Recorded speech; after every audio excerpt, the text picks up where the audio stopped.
प्यारे बच्चों, मैं रचना धारीवाल अब आपको वाक्य के बारे में समझाऊंगी कि वाक्य कैसे बनते हैं, वाक्य की परिभाषा क्या है। वर्ण से शब्द बनते हैं और शब्द से वाक्य बनते हैं। अगर वाक्य में शब्द बिल्कुल सही हैं तो वाक्य बनेंगे। अगर शब्दों का क्रम सही नहीं है और नहीं है तो उसका और अर्थ स्पष्ट नहीं है तो वाक्य नहीं बनेंगे। तो शब्दों का सार्थक समूह क्या कहलाता है? वाक्य। एक बार दोबारा सुनेंगे। शब्दों के सार्थक समूह को ही वाक्य कहते हैं। सार्थक का मतलब होता है अर्थ रखने वाला, यानी शब्दों का ऐसा समूह जिससे कोई अर्थ निकल रहा हो, वाक्य कहलाता है। उदाहरण, आकाश भागता रहता है। इसका अर्थ स्पष्ट हो रहा है, आकाश भागता रहता है। लेकिन अगर मैं इसको लिखूंगी रहता है भागता आकाश, तो इसका अर्थ स्पष्ट नहीं होता। अब वाक्य के अंग। वाक्य के 2 अंग होते हैं, उद्देश्य और विधेय। उद्देश्य, जिसके बारे में बात कही जाए उसे उद्देश्य कहते हैं। जैसे रमेश गांव जाएगा, तो यहाँ पे किसके बारे में बात हो रही है? रमेश के बारे में, कि गांव कौन जाएगा? रमेश। तो ये हो गया उद्देश्य। विधेय, वाक्य में उद्देश्य के संबंध में जो कुछ कहा जाए उसे विधेय कहते हैं। जैसे आदमी जा रहा था, यहाँ पे हो गया विधेय।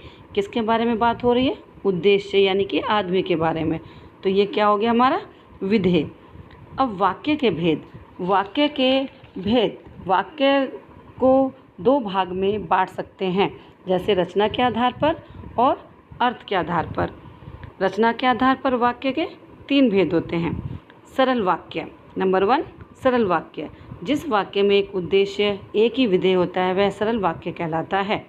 जैसे पानी बरस रहा है, यानी कि बिल्कुल साधारण वाक्य, इसको हम साधारण वाक्य भी कहते हैं। नंबर 2, संयुक्त वाक्य। संयुक्त का अर्थ होता है जुड़ा हुआ। ऐसे वाक्य जो योजक चिन्हों या किंतु, और, एवं, परंतु आदि से जुड़ते हैं, वो संयुक्त वाक्य कहलाते हैं। जैसे राम पढ़ रहा था परंतु रमेश सो रहा था। रमेश और राम, इन दोनों वाक्यों को कौन जोड़ रहा है? परंतु। तो ये हमारा हो गया संयुक्त वाक्य। मिश्र वाक्य। मिश्र का अर्थ है मिला हुआ। जिस वाक्य में एक प्रधान वाक्य हो और एक से अधिक आश्रित उपवाक्य हो, मिश्र वाक्य कहलाता है। इसका उदाहरण देती हूँ मैं। वह साड़ी कहाँ है जो कल मैंने खरीदी थी। यहाँ पे साड़ी कहाँ है, ये हो गया हमारा प्रधान वाक्य। और मैंने कल खरीदी थी, ये हो जाएगा आश्रित उपवाक्य, जो कि किस पर निर्भर है? आश्रित का मतलब निर्भर, साड़ी पर। जो क्या है यहाँ पे? योजक। तो ये हमारा क्या कहलाएगा? मिश्र वाक्य।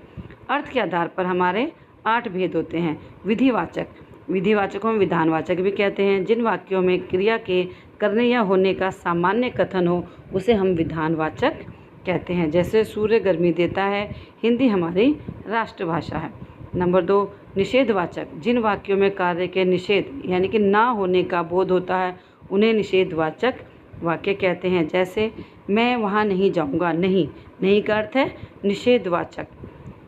आज्ञावाचक। जिन वाक्यों से आदेश या आज्ञा का, अनुमति का बोध हो, उन्हें आज्ञावाचक वाक्य कहते हैं। जैसे तुम वहाँ जाओ, यह पाठ तुम पढ़ो। यहाँ पर हम क्या दे रहे हैं? उसको आदेश दे रहे हैं या दे रहे हैं, तो ये क्या हो गया? आज्ञावाचक।